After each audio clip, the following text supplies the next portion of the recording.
E finalmente nós chegamos no final do arco da Maria Belrosso. Um arco que eu sinceramente não via tanta necessidade dele ser tão grande quanto foi aqui nessa quarta temporada, mas até que acabou sendo bem-vindo. Teve coisas bem interessantes e também coisas adicionais muito interessantes, principalmente no episódio anterior e também nesse episódio. E a partir da próxima semana é onde nós finalmente iremos começar o próximo arco. O arco tão esperado dessa temporada, o arco que vai acabar mudando bastante coisa na obra e também um dos melhores arcos da obra.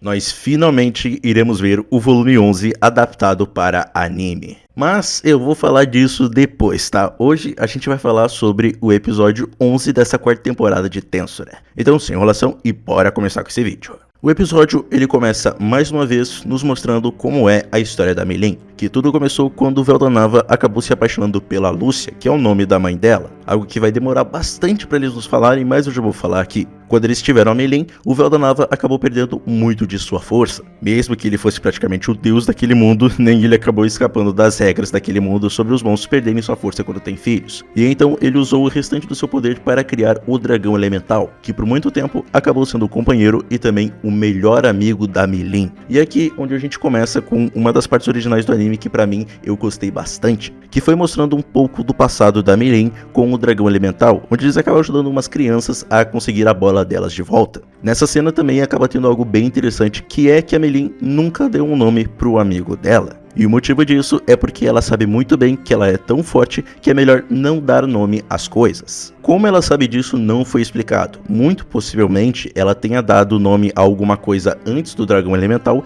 e viu que é melhor não dar nome a monstros. Ou talvez alguma pessoa tenha falado pra ela, o Véu da Nava ou a Lúcia tenha deixado alguma coisa que dizia pra ela não fazer isso, mas a gente não tem certeza. Mas essa foi uma das coisas que o anime ele decidiu explicar pra gente, já que nunca é explicado necessariamente na novel e também no mangá do porquê que ela nunca deu o nome ao Dragão Elemental. Muito provavelmente nunca foi explicado porque o Fuse esperava que a gente percebesse isso, já que nós temos exemplos mais do que o suficiente que dar nomes para monstros, principalmente para monstros bem poderosos, é um risco enorme, mesmo que você tenha muitas magículas, já que elas precisam ser administradas e também supervisionadas para não dar nenhum problema na hora que você dá um nome. E levando em conta de que a Meilin, bem, é a Meilin e principalmente uma criança, quer dizer, ainda mais criança nessa época, ela obviamente nunca ia conseguir fazer isso. Mas, mesmo que ele nunca tivesse o nome, a Meilin foi muito feliz com o Dragão Elemental. Eles sempre estavam juntos e fizeram muitas coisas juntos, até que infelizmente a dinastia feiticeira de Sarion acabou os atacando e assim matando o Dragão Elemental no processo. E foi aí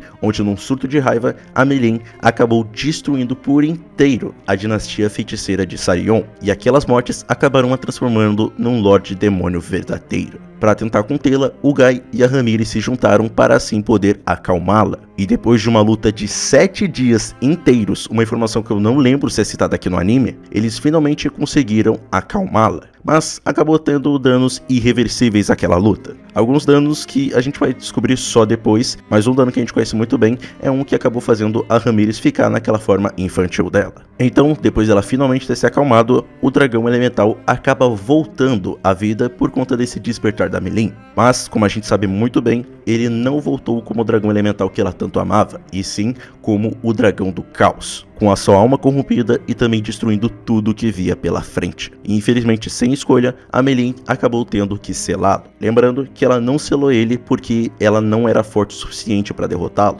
e sim porque ela simplesmente não conseguia, por um motivo sentimental, matar o próprio amigo dela. E isso é o que nos leva para o que está acontecendo hoje em dia, com a Meilin mais uma vez de frente para o amigo dela. E para mim é onde começa a parte estranha desse arco. Porque, sinceramente, fica parecendo que o Dragão do Caos ficou simplesmente parado olhando pra Meilin. Tipo, na própria novel no mangá não parece que ele fez muita coisa. Talvez tenha sido até mesmo por isso que aqui no anime essa cena acabou sendo estendida, tendo cenas como, por exemplo, do Dragão do Caos atacando a Meilin e ela tendo que se defender com uma habilidade defensiva. E mostra que ele é forte o suficiente para quebrar a defesa dela. Por mais que isso até tenha sido impressionante, tem que levar algumas coisas em conta. A primeira é que, sinceramente, as habilidades defensivas da Meilin são bem escassas e também não são das melhores. E também tem que levar em conta o fato de que ela não estava querendo machucar o amigo dela. Mas por mais que tenha esses fatores, o fato do Dragão do Caos ter conseguido destruir uma habilidade defensiva dela é algo a se notar. Então, logo depois, o Rimuru chegou para poder ajudar a Milin. Ele até mesmo acaba consolando ela, dizendo que tudo iria dar certo. A Milin acaba falando de que o Dragão do Caos, além de ele estar muito grande,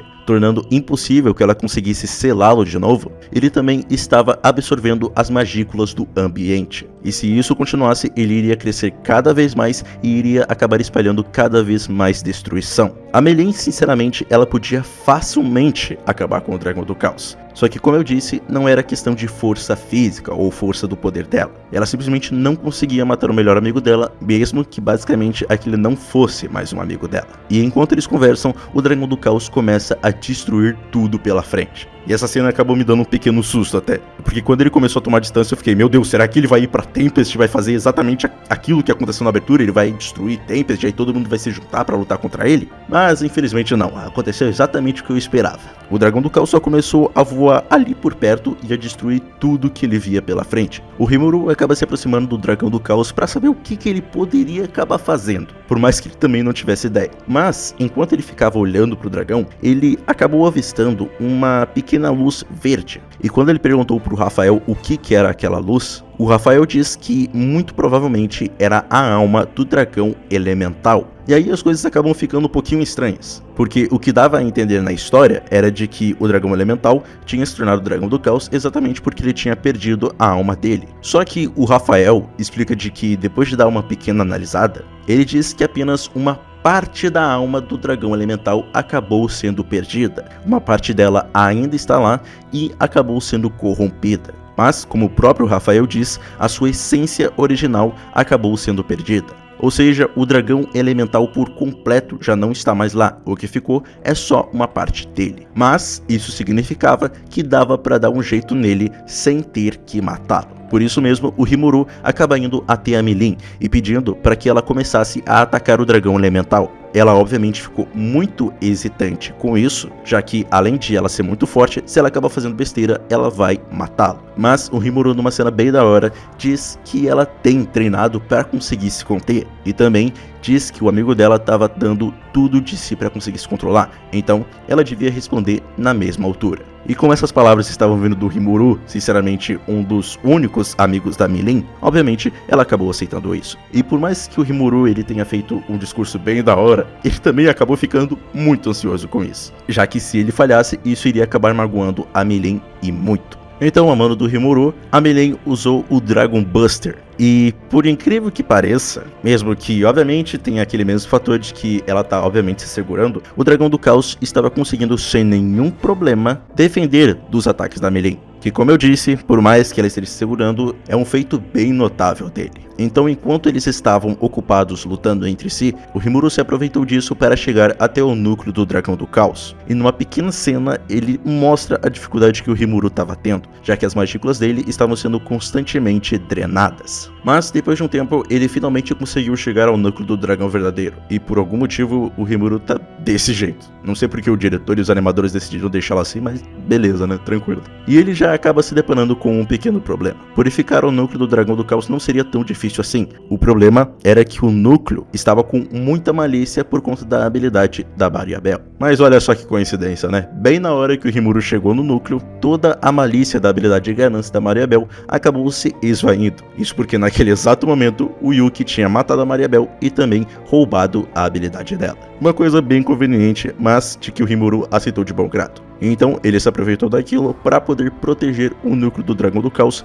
e logo falou para Milin aumentar a potência e assim acabar com o corpo dele. Isso obviamente a deixou bem preocupada, mas como ele tinha preservado o núcleo do dragão, isso já não seria mais tão problemático. E então ela utilizou um Dragon Nova que logo varreu com o corpo físico e também com o corpo astral do dragão espiritual. Só que o problema veio logo depois porque o Dragão do Caos iria se autodestruir e criar uma enorme explosão. Mas o Rimuru tava lá, né? Ainda bem que ele tava lá pra isso. E ele basicamente só usou o Beelzebub naquela explosão e assim conseguiu evitar que tudo fosse destruído na mesma hora. Mais uma vez o Beelzebub se demonstrando uma ótima habilidade. Então, logo depois disso, o Rimuru colocou a alma do Dragão do Caos, ou melhor, do Dragão Elemental, numa pseudo-alma. Só que o problema é que aquilo ali não estava reagindo. Aqui nessa parte, por mais que o Rimuru ele não estivesse demonstrando, por dentro, ele estava começando a ficar bem nervoso. Então, se lembrando de alguns pequenos clichês de novelas, ele pergunta pra Milin se o dragão elemental tinha um nome. Só que ela acaba ficando bem hesitante de falar esse nome, já que ela sabia que se ela desse um nome pras coisas, isso iria dar um enorme problema. Só que o Rimuru perguntou pro Rafael se estava tudo bem com isso, e o Rafael diz que sim.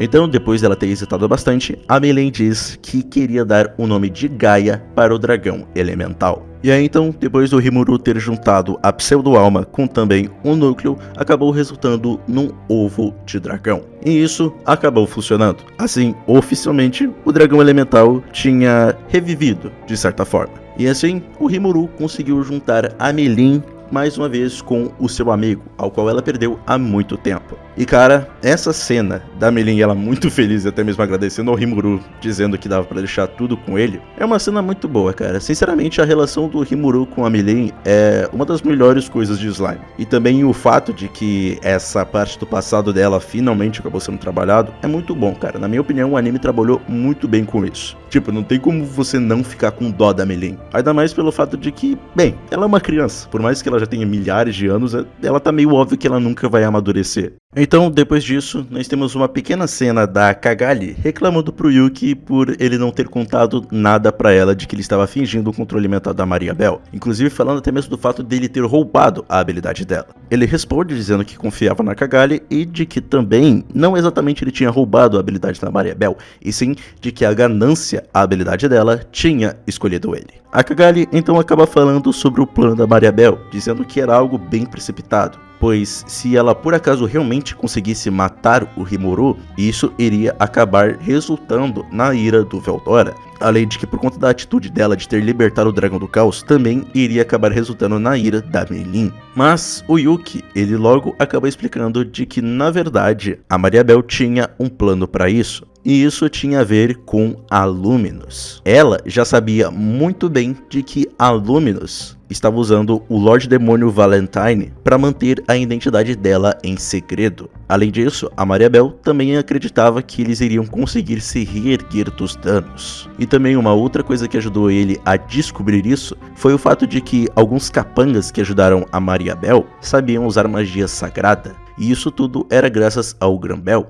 que era um dos arqui-inimigos da Luminous. E o Yuki se aproveitou de tudo disso para matar a Maria Bell e assim acabar escapando das suspeitas. E mesmo que ele ainda não consiga superar o Rimuru, ele agora pode agir com mais liberdade. Além disso, ele também propôs uma reunião com o Granbel, já que ele merecia isso por ter ficado sob o controle mental da Maria Bell. E sim, esse safado mal terminou um plano e já tá começando outro. O que vai ser? A gente vai descobrir logo logo. Então, bem no final do episódio, o Rimuru explica de que basicamente tudo foi resolvido. Eles já lidaram com as ruínas e basicamente ninguém além dos inimigos acabaram morrendo. E isso até mesmo o deixa aliviado, pois ele pensava que o Yuki era um inimigo, mas se ele estava sob o controle mental da Maria Bell, isso não seria nenhum problema. Mas então ele acaba recebendo a notificação do Rafael, dizendo de que na verdade o Yuki estava agindo por vontade própria. Na mesma hora, o Rimuru já fica chocado com isso, perguntando do porquê que o Rafael não perguntou isso pra ele. E é aqui onde a gente vê a cena, né? Muita gente achando que o Rafael também tinha sido enganado pelo Yuki, mas não, ele não tinha sido.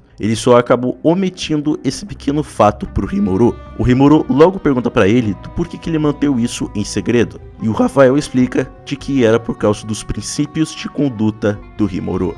E de que se o Yuki soubesse disso, ele facilmente poderia ter usado isso contra ele. E essa é uma cena bem legal, porque o Rimuru ele acaba vendo o quão mais ou menos patético ele era nessa questão. Já que por mais que o anime não tenha mostrado muito, ele acabou ficando um pouquinho hesitante em matar a Maria Bell, já que ela era uma humana e também uma criança. E o Rafael acreditava que o Rimuru não seria capaz de matá-la, por isso ele acabou omitindo esse fato dele. Ele até mesmo acaba se depreciando um pouco e o Rafael até mesmo acaba tentando aumentar o astral dele. Isso deixou o Rimuru bem feliz, mas fez o Rafael ter que prometer pra ele de que agora não esconderia mais nenhum segredo dele, pelo menos não segredos nesses níveis. E o Rimuru não tinha que se preocupar tanto com isso, afinal ele tinha muitos amigos e principalmente um parceiro que era basicamente um cheat. E mesmo que ele não pudesse ver, ele acabou sentindo que o Rafael deu um pequeno sorriso.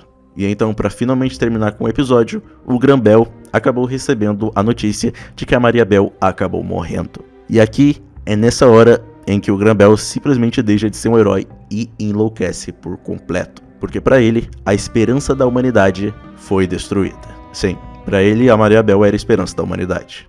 E com isso, nós finalizamos o arco da Mariabel Orosso. Sinceramente, cara, pra mim, esse episódio foi muito bom por ter tido muita coisa original e principalmente ter aprofundado ainda mais a Milene. Que isso não precisa nem dizer, né? Por mais que ela seja essa criança ingênua que ela é, a história dela é interessante e ela também é uma boa personagem, cara. E é agora, meus amigos, em que a partir da semana que vem, nós vamos começar a ver um dos melhores arcos de slime adaptado, viu? Sinceramente, um arco que eu tô esperando muito pra ver, cara. Eu espero que eles realmente caprichem muito nesse arco. Porque além de ser um arco muito bom, ele é um dos meus favoritos e também ele é muito importante para a história de slime. Assim como a Mariabel, eles também estão fazendo bastante marketing em cima disso, porque eles já lançaram um pôster, onde vocês podem ver muito bem as pessoas que estão aí, que muita gente está esperando que elas finalmente apareçam, que sim, já apareceu no mangá, mas agora em anime vai ser outra coisa, cara. E sim, elas já apareceram também no anime, mas foi em OVA, mas agora elas vão aparecer na história principal finalmente, cara. Elas não vão ter tantas cenas assim, mas o pouco que elas vão ter já vai ser muito bom, cara, principalmente a Testarossa. E também já até saiu um trailer bem pequeno, mas já mostrou algumas coisas pra gente que vai ter nesse arco. E cara, sinceramente, eu tô ansioso, porque por mais que esse arco da Mariabel realmente não seja tanta coisa, o anime conseguiu melhorar ele até que bastante. Claro, um pouco por causa que os japoneses gostam muito da Mariabel, não sei porquê, mas eles realmente conseguiram adicionar muitas coisas legais, cara, além de como que eu vou sempre falar, o nível da produção desse anime, principalmente dessa temporada, viu, que tá muito boa. Cara, eu espero muito que eles caprichem nas partes que realmente precisam muito disso. Além de que também eu estou muito curioso pra ver como eles vão adaptar o plot desse arco. Que assim, quem leu o volume, principalmente os meus vídeos, sabe muito bem que é meio complicado de entender esse plot, cara. Eu já li muitas vezes a novel e muitas vezes eu não entendi. Eu tive que ir atrás de informações, perguntar para algumas pessoas até eu finalmente entender. E querendo ou não, o diretor e os animadores precisam ler a novel. E muito provavelmente eles foram até o Fuse perguntar a cronologia e também esclarecer algumas dúvidas. Eu espero que tanto o mangá quanto também o anime, principalmente o anime, expliquem bem essa parte, porque vai ser bem necessário para entender algumas coisas. Mas, tirando isso, gente, tá na hora de começar a adaptar um dos melhores volumes. O que vocês acharam desse episódio e também vocês tão ansiosos para esse novo arco? Porque eu com certeza tô, cara. Comente aí porque eu vou querer saber. Então, se você não é no canal, por favor, se inscreva e ative o sininho para não perder mais nenhum vídeo. Deixa teu like, ele ajuda pra caramba. Me segue nas redes sociais e também não esquece de hypar o vídeo, porque isso ajuda. Então, até o próximo vídeo.